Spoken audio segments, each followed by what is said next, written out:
Good morning, my dear students. Today, I will teach you about respiratory system in human.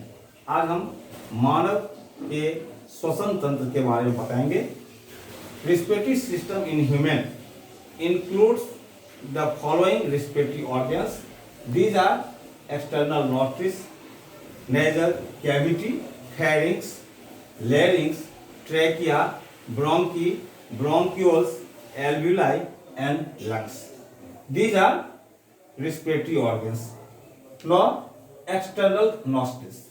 The respiratory tract of human respiratory system begins from a pair of external nostrils situated at the lower end of the nose. यानी मानव श्वसन तंत्र का जो respiratory tract है वह knows के नीचे एक जोड़े एक्सटर्नल नॉस्ट्रिल्स के द्वारा खुलते हैं, प्रारंभ होते हैं वहां से, और एयर इंटर्स थ्रू द नॉस्ट्रिल, और इस नॉस्ट्रिल के द्वारा हवा प्रवेश करती है and reach into a pair of nasal cavity, और वह एक जोड़े जो नेजल कैविटी है उस पर प्रवेश करती है. अब है नेजल कैविटी. तो nasal cavity one pair means two है. तो two nasal cavity are situated or separated from each other by a nasal septum. मानव के नाक के अंदर जो दो छिद्र हैं, जो नेजल कैविटी है, वह नेजल सेप्टम के द्वारा अलग होता है, और नेजल जो कैविटीज है वह separated from oral cavity by a bony palate. और ये नेजल कैविटी ओरल कैविटी से एक बोनी प्लेट के द्वारा सेपरेट होते हैं. The nasal cavities are lined by ciliated epithelium and mucus cells. यानी नेजल कैविटी के अंदर सीलिएटेड एपिथेलियम और म्यूकस सेल्स होते हैं that traps dust particles from inspired air, जो इंस्पायर्ड एयर में उपस्थित डस्ट पार्टिकल को ट्रैप करता है. अब है pharynx. It is a short vertical tube. यह एक छोटा सा वर्टिकल ट्यूबुलर स्ट्रक्चर है located at the back of the buccal cavity.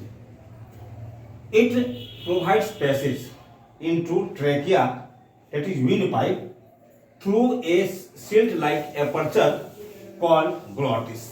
यानी फेरिंक्स ग्लॉटिस के द्वारा, ग्लॉटिस एक सिल्ट है, ग्लॉटिस के द्वारा ट्रैकिया में खुलता है, और ग्लॉटिस बियर्स ए लीफी कार्टिलेज फ्लैप, और ग्लॉटिस के ऊपर एक पत्ती नुमा कार्टिलेज का फ्लैप होता है जिसको इपीग्लॉटिस कहते हैं, which checks the entry of food in wind pipe during swallowing.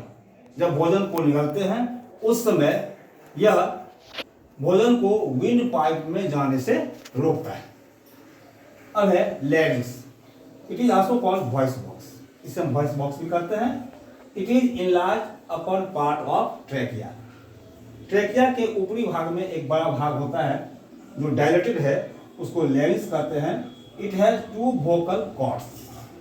इस वॉइस बॉक्स में जो लैरिंक्स है इसमें दो वोकल कॉर्ड्स होते हैं that helps in producing sound by vibration, जिसमें वाइब्रेशन के फलस्वरूप साउंड उत्पन्न होता है. अब है trachea. It is a tube like structure made up of C shaped cartilage.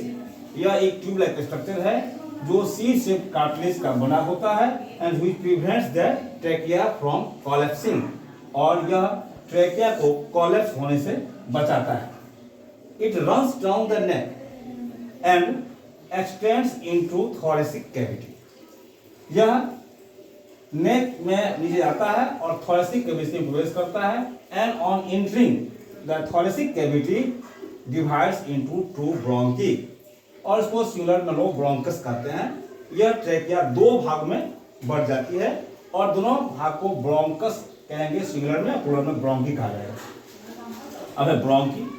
The bronchi inter in right and left lungs. ये हमारे दो जो लंग्स हैं दोनों लंग्स में यह खुलता है. एंड ऑन एंटरिंग और जब वह प्रवेश करता है लंग्स में, each bronchus divides and redivides, वह बार बार विभाजित होता है to form a fine finger like जो है ब्रांचिंग, वह एक फिंगर लाइक जो या फाइन ब्रांचिंग उत्पन्न करता है, महीन शाखा हो जाती है, काफी अंगुलीनुमा हो जाती है, एंड कॉल ब्रोंकियोस, उस फाइन ब्रांचिंग को ब्रोंकियोस कहा जाएगा, व्हिच बियर्स एयर सैक्स, उस जिसके ऊपर बहुत सारे एयर सैक होते हैं, इसको एयर चैम्बर होता है, कॉल्ड एल्वियोलाई, उसको एल्वियोलाई करते हैं। Alveoli are functional unit of lungs, इसे याद रखना है।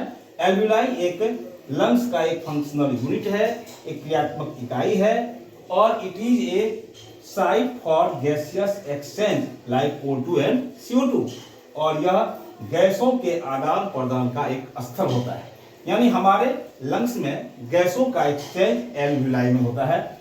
The number of alveoli are 750 millions in lungs, और इसकी संख्या, एल्वियोलाई की संख्या हमारे लंग्स में, प्रत्येक लंग्स में 750 मिलियन तक होती है।